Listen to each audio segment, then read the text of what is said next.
Hello and welcome to Easy Digital Art. Here I use office shapes to create art. I also show you tips and tricks with office shapes. Today I'm going to show you the absolute easiest way to make an equilateral triangle. I'm going to go into Insert, Shapes, select the triangle, and then go into Shape Format. And here I'm going to put 8.66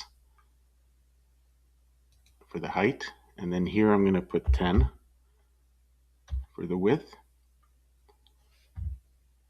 And that's it. I'm going to give it a different color here. And it should fit into a rectangle of the same proportions, because an equilateral triangle will have a ratio of 8.66. Now make sure also here that you don't have lock aspect ratio turned on, because then it'll not let you set each number independently, and you need to be able to do that. Thanks for watching. If you've enjoyed this video and want to see more like it, please subscribe. Have a great day. Bye.